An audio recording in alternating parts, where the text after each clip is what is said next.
The purpose of Wealth Talk is to educate, inform, and hopefully entertain you on the subject of building your wealth. WealthBuilders recommends you should always take independent financial, tax, or legal advice before making any decisions around your finances.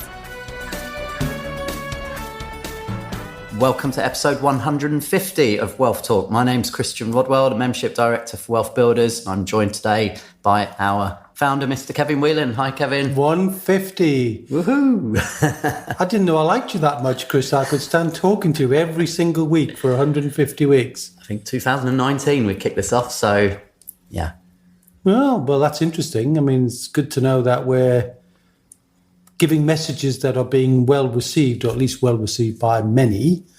Not by, mind you, somebody's probably listened to all of these episodes, Chris. What do you think about that? Yeah, maybe there's a good time if someone's listening now has listened to all 150 and hasn't left a review yet. Why not tell us what you think? And that would be a nice little birthday anniversary present for us. Yeah, well, that would be good. Happy anniversary, Chris.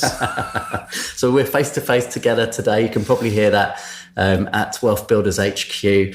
And we're continuing the theme. So we kicked it off last week with 7 ways to tackle inflation. We know, obviously, prices are rising out there. You can see it when you go and get your coffee at Costa, or you're doing your weekly shop, or your petrol. Yeah. I've got electric cars. Well, so have I. So we don't get hit quite so badly there. But we know that, obviously, cost is really significantly rising at the moment. So go and check out last week's episode, 7 ways to tackle inflation. But today we've got our wealth coach, Manish Kataria, who is obviously an expert in the area of finance and stocks and all things market-based. So a bit of a broader look at how inflation is affecting the markets.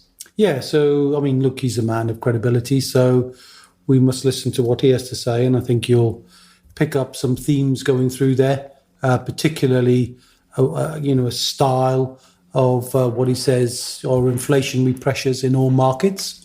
And we'll debrief that at the end. The importance of using tax-free things, wherever you get a gift, as he calls it, you could use that. And simplicity over complexity, Chris. Some really good messages coming from Manish today. Yeah, so let's dive straight into it then and head over to our conversation with Manish Kataria. Manish, welcome back to Wealth Talk today. Hi, Chris. How are you doing?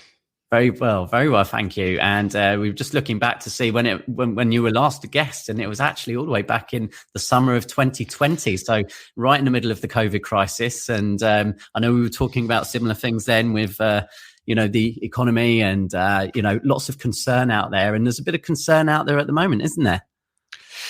There is, there's always concern, whether we're talking about the economy or politics and markets, and there's always a concern. And what we call, how we refer to these kind of concerns, we call them a wall of worry. So markets climb a wall of worry, and there's always something around the corner, right? So there's pandemics, there's war, there's inflation, there's recession fears, and there's somebody always points to something to deter investors to invest, and without those concerns, I guess markets wouldn't keep going up. We kind of need those concerns to keep people on their toes and to enable markets to keep going up over time. So there's always something, Chris. Yeah, that's right. And obviously our members will know you very well, Manish. You're one of our wealth coaches, have been for over 2 years now. But tell our listeners a little bit about yourself before we really get stuck into the main conversation today, which is going to be focused mostly around inflation.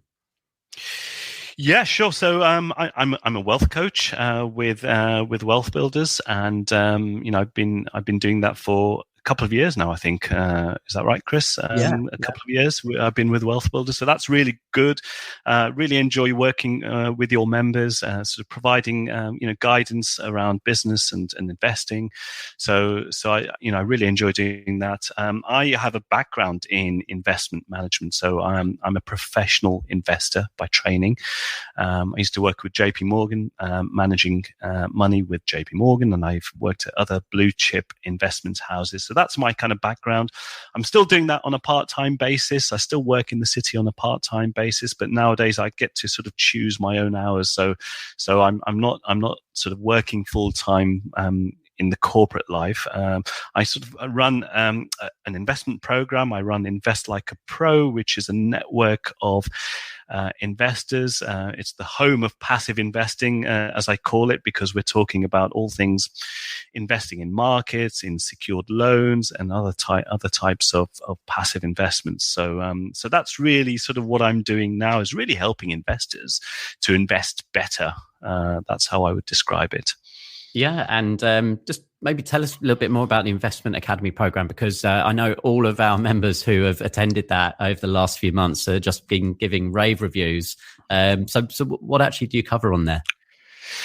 We cover sort of investing in financial markets, and really my job was to kind of demystify that world. And I've got deep knowledge in that area. But what I used to come across was investors who were kind of almost deterred from investing because they saw the perceived complexity.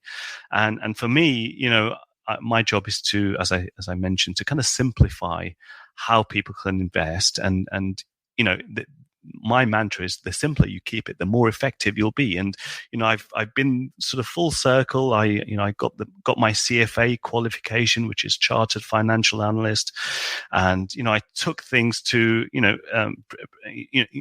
pretty complex levels when you're working in the city, but you don't actually need that, and there's this whole thing about the financial industry, which is, deliberately complicates, using jargon and using various different techniques. And they only do that because the whole financial industry is so competitive.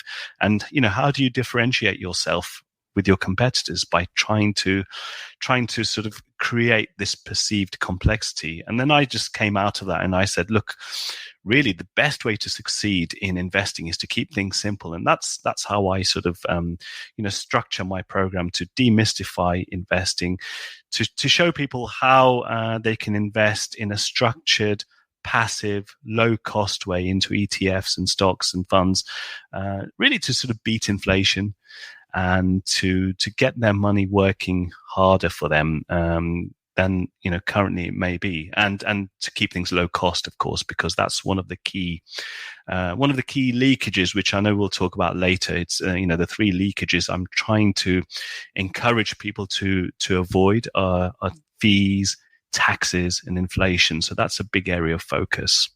Yeah. So let's start there then. So you talk about this concept of wealth leakages, and as you mentioned there, number 3 is inflation. We're going to focus on that, but reducing your fees, we know what a massive difference that can make, and there's some really interesting graphs and tables on your website, Invest Like a Pro, which illustrate that, right? Just how much that eats into your future profit, and then taxes as well. Obviously we know the benefit of utilizing those efficient wrappers such as ISAs and things like that. Is there anything else want to cover there just briefly so people understand what they should be focusing on in terms of taxes? Yes, and the fees, the two of those, the first two.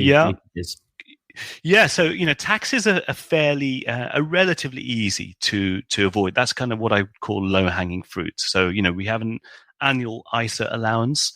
Everybody has an annual ISA allowance, which is enables you to invest in order to protect future gains, future investment gains, and future investment income, protect it, from tax. So these are tax shelters. So if you can, try to make the most of your ISA allowances. Same for your pension allowances. So you have, annual allowances in pensions, so in SSAS and SIP and regular pensions. So again, these are free gifts from the government, from HMRC, and you don't often get those, right? So, I'm always encouraging people to try and make the most of these allowances if you can. And as I mentioned, these are low-hanging fruit, available to everyone, not complex. All of the platforms out there enable you to sort of very quickly open up pension accounts, in SIPs or in ISAs, and SSASs I know are very popular amongst your members and property investors, and that's an amazing wrapper if you can sort of get exposure to SSASs as well. So, but they all achieve the same thing, which is to enable you to enjoy your investment gains in a tax efficient way. So that's taxes. In terms of fees, that's a really big one. So, we're all paying high fees, or we have at some stage have paid high fees. And that's because we don't necessarily know better, right? Most people are, they trust their pension provider. They trust their existing schemes. And especially if you've got a pension from work, you think that's automatically the best thing to be invested in, but not necessarily, right? You often get high fees and you often get put into investments which aren't suited to your own risk profile. So what we do in the academies is to kind of show people, ways in which you can invest, whilst minimizing your fees and invest better in passive investments and ETFs and stocks which have been proven to outperform in the long term. So that's what it is a key area of focus.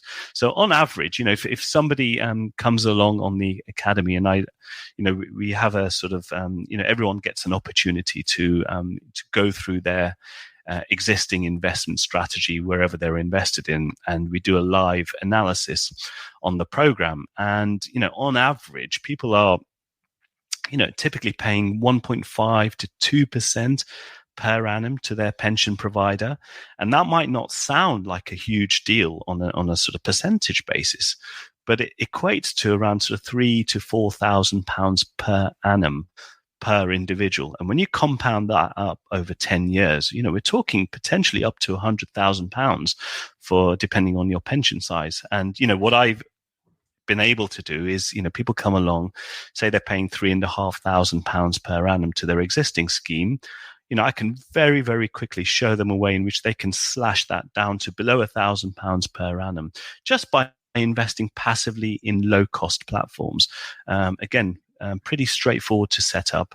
And once you're set up in the right way, in using low cost platforms, using low cost ETFs, and in using a strategy which is suited to your own risk profile, that's pretty much a set and forget system which you can sort of just have running in the background passively and enjoy that compounding over the long term. Yeah, great. So we know that the news is full of talk of inflation at the moment, but where has this all come from? Why are we suddenly seeing this all of a sudden? And what can we do about it, Manish? Where has it come from? Well, I guess we have to go back a couple of years. I guess when we last spoke on this podcast, back to March 2020, when we all know what happened then. It was the pandemic kicking off, and I guess the roots of this current inflationary episode are planted in COVID. And we had the lockdowns, and then when we came out of lockdowns, there was huge supply shortages. And when the economies were returning back to normality, demand was increasing, and we were still having these supply shortages in energy markets, in oils, in cars, secondhand cars, technology, semiconductors, you name it. There were supply shortages going on, right? And so what happened was that there was a supply squeeze, and people were returning back to normality, and prices shot up. Prices shot up for most things, most goods and services. So that's that's almost like a sort of temporary dislocation. And then we had the Russia-Ukraine situation, which just added fuel to the fire, so to speak.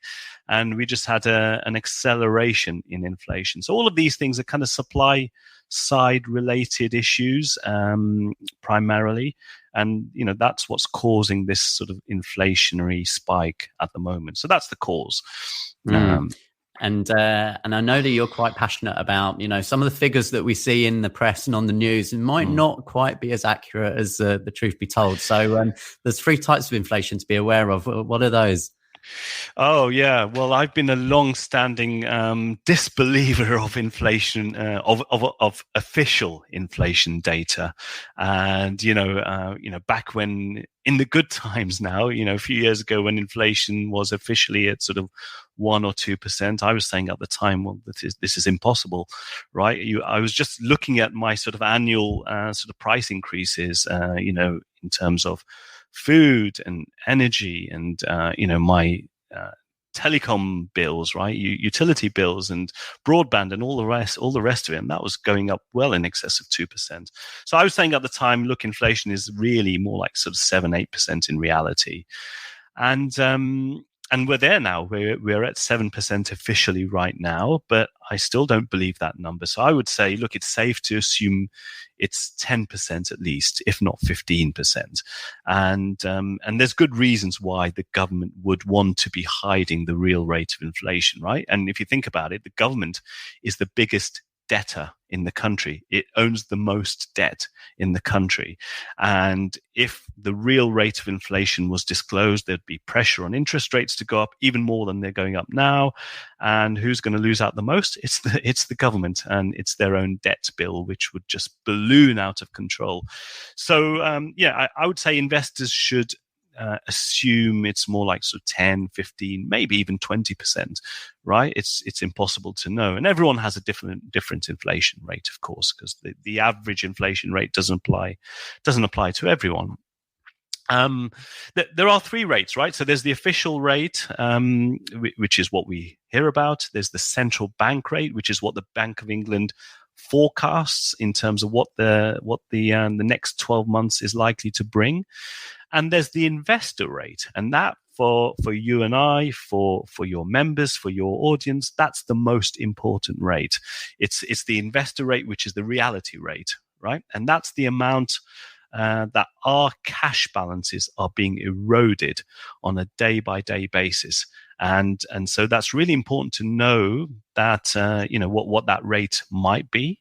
I mentioned we don't know precisely what it is, but let's say it's 15%, let's say it's 10%. So that means, every year your money is being eroded by 10% at least every year. And it's the silent killer, right? Cash is the only major asset class that's guaranteed to lose money on a day-by-day basis. So it's really dangerous to be sitting on a lot of cash for a long period of time because of that inflation erosion, which just happens on a day-by-day basis. So there's lots of things you can do about it.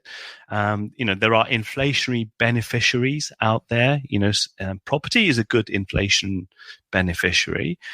Stock markets are a great inflation beneficiary, naturally, because if you think about it, when you're investing in stock markets, you're actually investing in real companies, and real companies out there are increasing their revenues by inflation, if not higher. And when that happens, their profits increase by inflation or higher. And when their profits increase, stock prices go up, right, to reflect that. So there's a very natural sort of sequence of events. And that's why a lot of people get surprised by why stock markets keep going up. And because they are a good inflation beneficiary. Historically, that's been proven to be the case. And within equities, and we cover this in the Investment Academy, actually. So we cover a whole range of different investment inflation beneficiaries. So we're talking about commodities, we're talking about infrastructure assets, we're talking about REITs, which are property-related equities, value equities, momentum equities.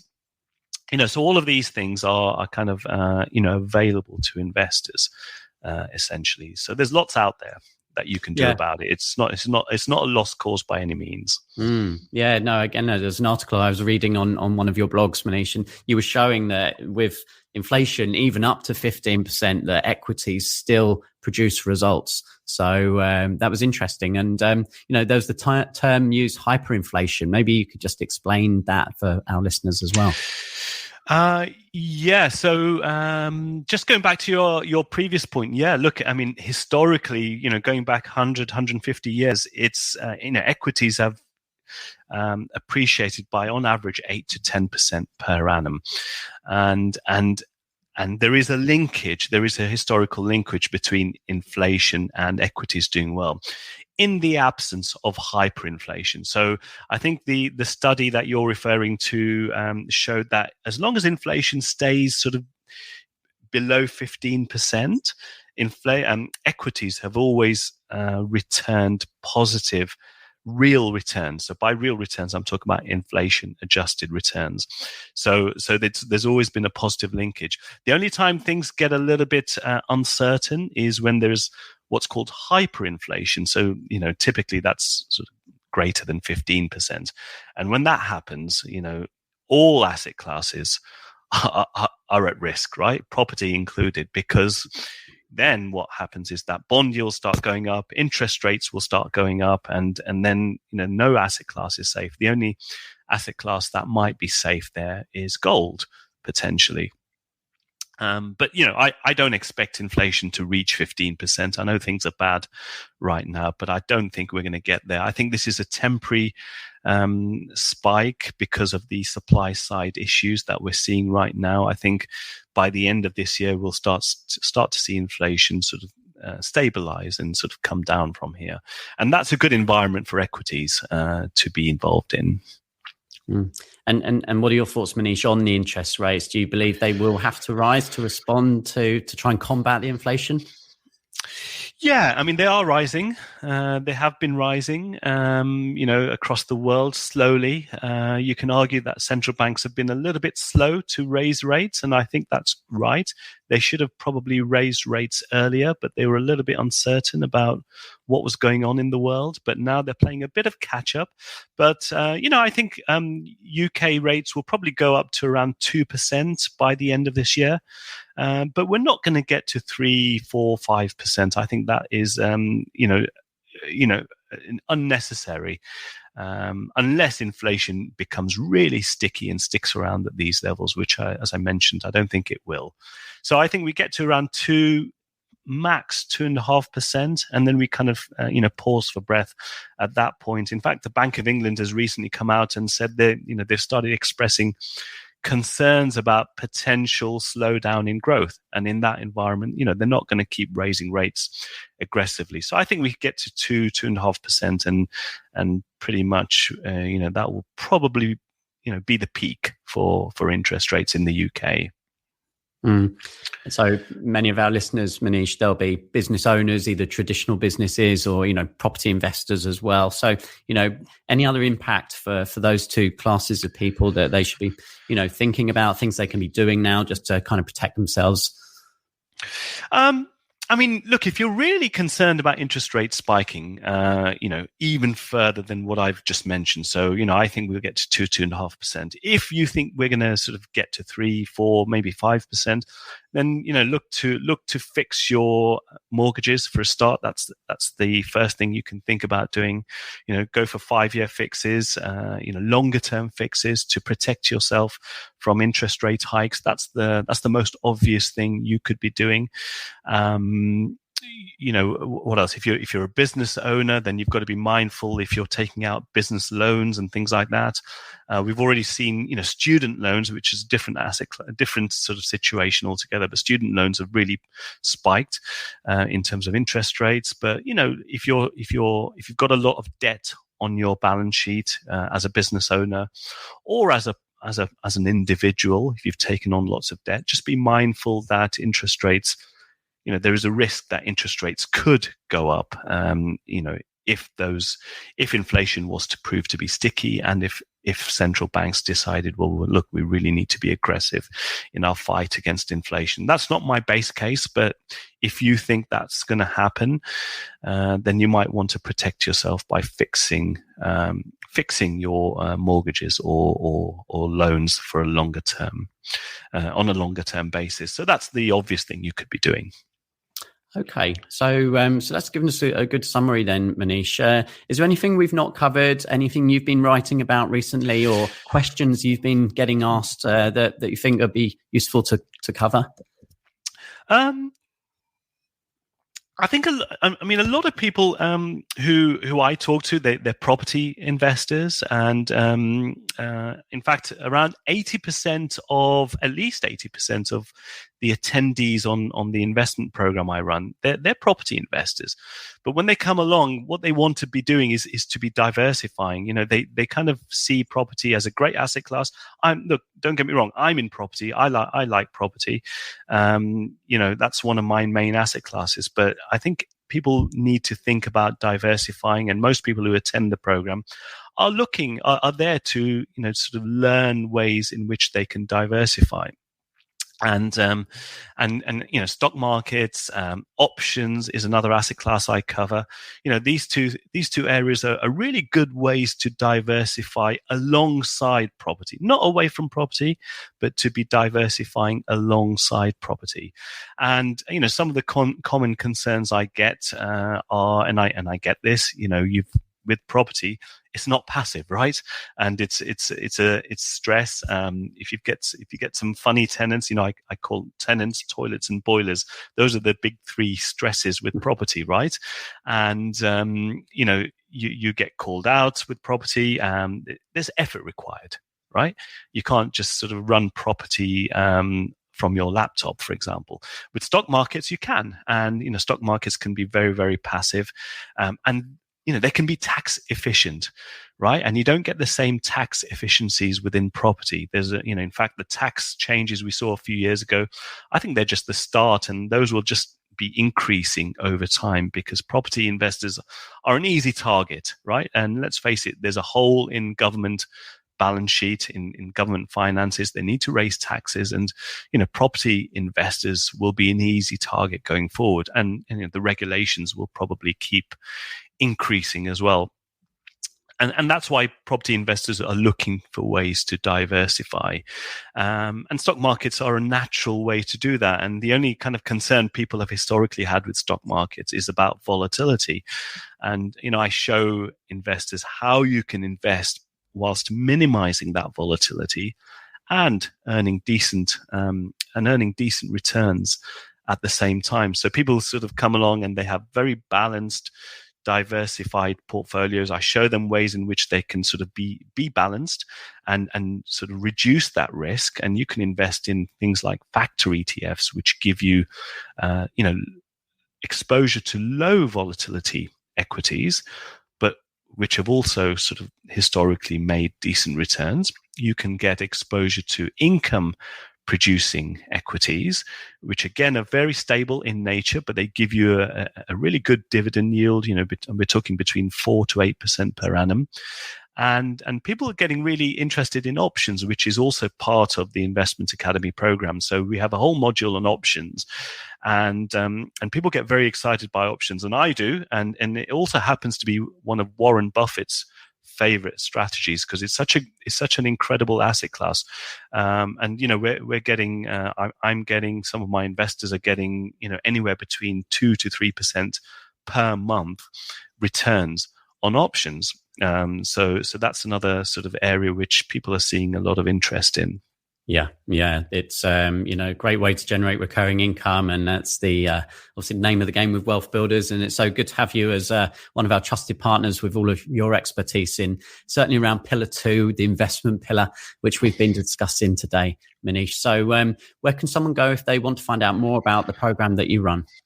Website is investlikeapro.co.uk. That's the main website. If you want to find out more information on the program itself, I know you'll be sending out some information, Chris, and there's some stuff on the WealthBuilders website. But the direct link is investlikeapro.co.uk/investing, which kind of gives you, all the information around the program itself. Brilliant. Well, thanks so much for sharing with us today, Manish. Good to speak to you as always. We'll catch up again really soon.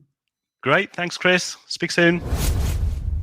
Hey, so lots of points there for us to debrief on in just a moment, Kevin. Before we do that, let's head to Trustpilot and read out one of our latest reviews. This one is from Dooley Boy, who says, it was whilst researching all things SaaS that I first discovered Kevin Whelan and then the WealthBuilders' excellent podcast, which always delivers great weekly content. You really must check out the back catalogue. I have since joined the Academy, and wow, what a great idea. There is a clear roadmap in place with a fantastic level of detail that is adaptable to suit all existing levels of experience. It is backed up with truly genuine and accessible support from Kevin, Christian and Richiko, along with Chris, Paul and Gary from their wider team, and also from within the WealthBuilders community itself. And with the help that we have received, we have set up our SaaS and we now stand at the start of what will be an incredibly exciting journey, and one which will go on to provide an excellent legacy for our children, all three of whom have now started to embrace the possibilities that the SSAS offers, as well as seemingly adopting a wealth builder mindset in an osmosis-like manner. Wow. Is that the longest review we've ever had? Well, I think things are rubbing off there with Dooley Boy. Well, I'll tell you what, Dooley Boy sounds a bit like Del Boy, but he's very articulate. Fantastic member of the Osmosis. community. I don't think we've had the word osmosis. I I like osmosis because it's sort of like a transforming impact, permeating his pores from within, which is enabling him to sort of get his mindset right, not just for himself, but to be a brilliant steward for the next generation. I mean, that's just a wonderful review. Yeah, we love that one. So thank you once again for that. Okay, so what did you pull out there from the conversation with Manish? Oh, absolutely nothing. Let's end it there. I mean, what I would say is, he's coming from a place of clear understanding of how markets work. And while he and I might have the occasional disagreement about the role of the market in building wealth, I believe that for the most part, when people are investing in the market, they're not doing so deliberately. They're not doing so with the intention to create cash flow. They tend to fall into the accumulation model, which is sort of buy and hope, as opposed to hold and deliberately diversify and deliberately create ways to sort of mitigate risk. However, so he and I might disagree on that, but there is a role for the stock market. And I think if you listen to what he had to say, he's really talking about inflationary pressures, both in terms of fees, inflation, tax. So if you just use what I normally do, Chris, and can I find an acronym in that? Is your investment fit?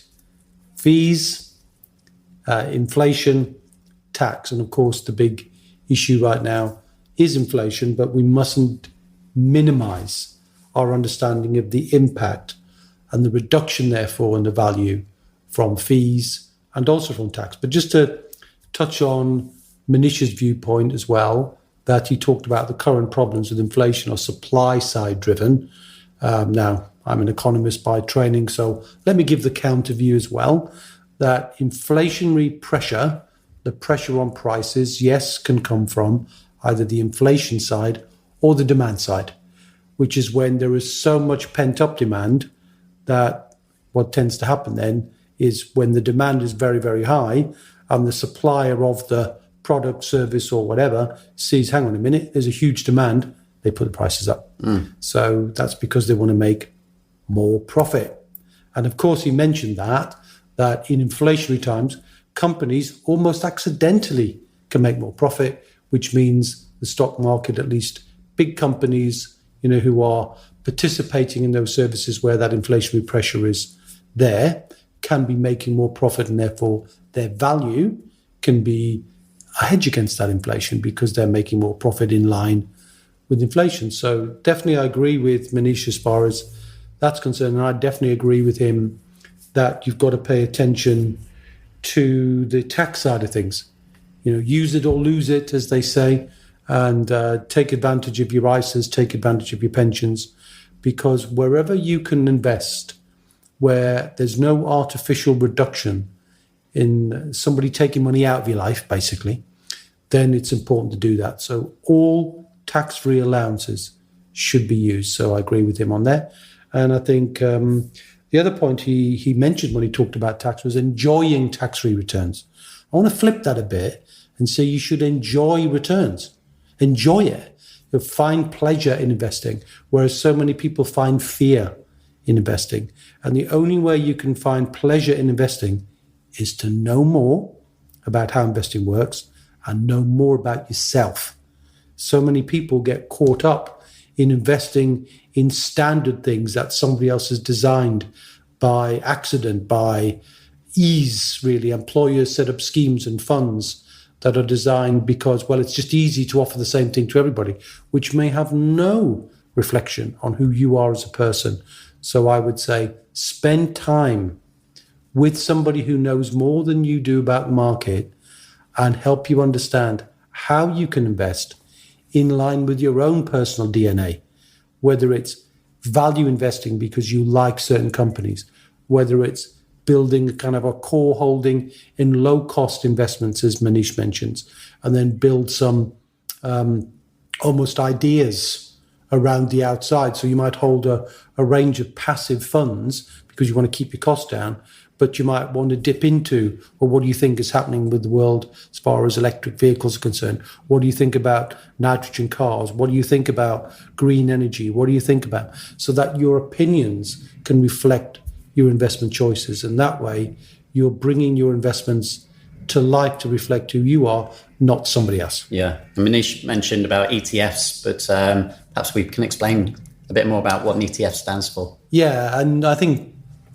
ETF, exchange traded fund, is just another way of being able to buy into the stock market. So just as you go buy your shopping, you can either buy it from a local store, buy it from a supermarket, or go and buy it at cash and carry at wholesale prices. Essentially, an ETF is a wholesale priced stock or a fund. And they can be very, very narrow and very specific, which means instead of buying a big, big fund like FTSE 100 or the S&P 500, Standard & Poor's, the American version, you can narrow down and say, I want to own gold stocks or mining stocks or something very specific. So you can zero in and focus on the areas where you might be interested. So ETFs, just another way of holding money in the market, narrow it down where you want to go at a fraction of the price you would normally pay for big funds, or in America they call them mutual funds, where they tend to be heavily loaded in terms of fees. And I think he's spot on about fees. Most people are paying 2%. And I'm going to repeat my challenge that I did, I think, last time, Chris, which is we believe that anybody who gets in touch with us who's got money in the market, possibly not reflecting who they are, possibly by default, we believe we can save you 50% in charges. Now, in inflationary times, if you can reduce something by 50%, you've done a good job. If you can reduce it by 10%, you've done a good job. 50%, all you need to do is drop us an email at hello@wealthbuilders.co.uk, and we will do our best to do that. And if we can't do it, it's all free anyway. Yeah. Nothing to lose. Yeah, definitely take advantage of that. Drop us an email, as Kevin says. Just put a clear subject line there, reduce fees, Wealth Talk podcast, and we'll definitely get back to you and pick that up. So, okay, that was interesting. Obviously, one of the things Manish talked about was diversification as well. Yeah. Talking about perhaps, property investors looking to diversify into pillar 3 investments. But of course, we know the 7 pillars. Yep. So diversification definitely gives people peace of mind, security. It kind of, smooths things out, especially when there's difficult times. I think if you can find a way that over time you can build your wealth deliberately and conscientiously in multiple pillars, you become financially bulletproof. And that's the idea of diversification. Most people, I have conversations with people and say, well, diversification is really important, and not at any cost. But they say, oh, yeah, well, I'm already diversified. I say, what do you mean? I say, well, I've got 20 stocks or 30 stocks. Well, that's not diversification, that's diversification. If you don't know what you're doing, you've just bought more and you think you're doing better when actually you don't know what you're doing. And this is where I like the Buffett definition of risk, which is when you don't know what you are doing. So the risk is always in you. And what we believe is if you learn more and take some time to be taught, be humble enough to be open to it, you can learn not just the enjoyment side of things, but I believe that Manish and others can teach you in a month what an IFA would know about managing funds that they charge you for a lifetime.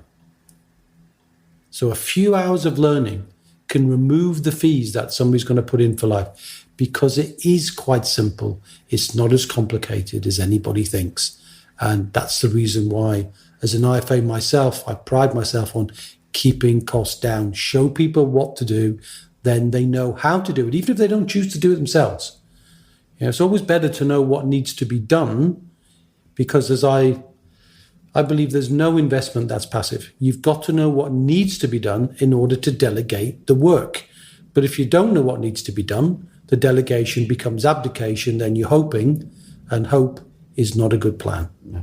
And we've got numerous stories of members of our community who we've saved thousands and thousands of pounds for. Yeah, I mean, there's just some, just go to our Trustpilot reviews. But the other thing I've mentioned that sort of ties up what Manish said and my little quote there with Mr. Buffett is the issue of how do you create an income stream from the stock market?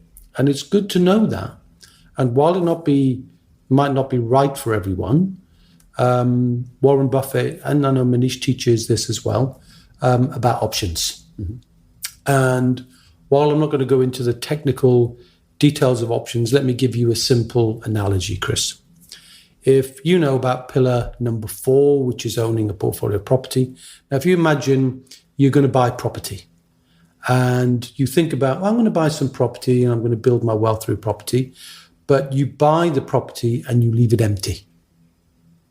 So you're only going to get one stream of income, which is the increase in the capital value of the property. So you buy something for 100 grand and in the future you may sell it for 200 grand. Yes, you'll pay some capital gains tax because, as Manish said, there are less benefits in the tax side of things in owning residential property than other types.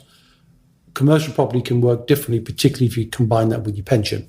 However, going back to the story, you wouldn't dream if you were a property investor and saying, well, I'm just going to leave the property empty.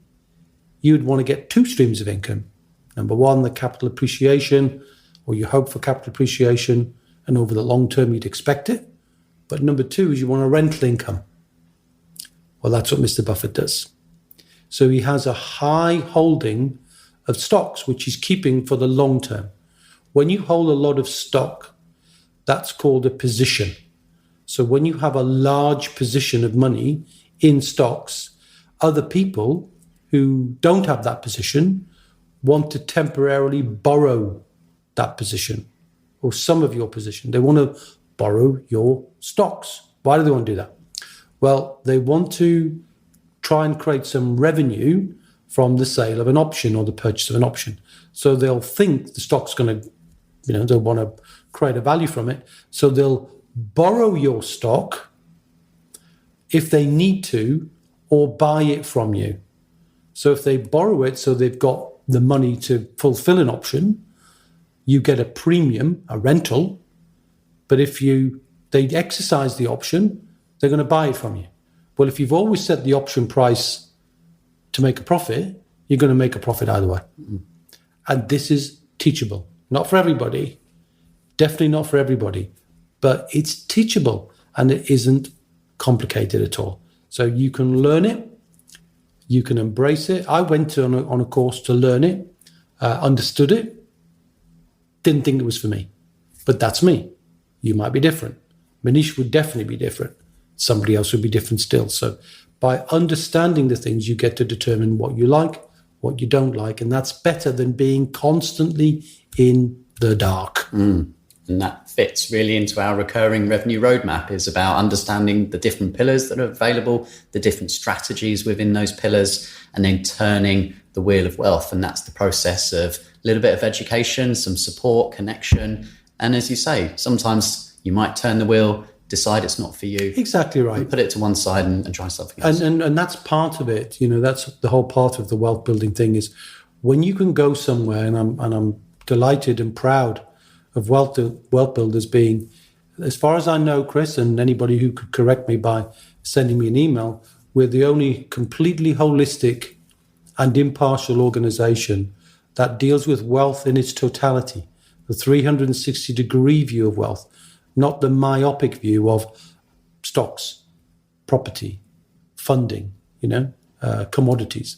So because we take that holistic view and we partner up with the best people we know, then we're able to bring that knowledge and bring that integrity as the safest place we can be for people trying to build their wealth, rather than, I suppose, leaving the shore and getting into shark-infested waters. So we want to be a nice, safe harbor for people And I'm proud that we continue to do that. Yeah. And we offer all different levels of membership. You can begin as a free member. Just head to wealthbuilders.co.uk/membership. Sign up. Won't cost you anything. Get access to some of our videos, our ebooks.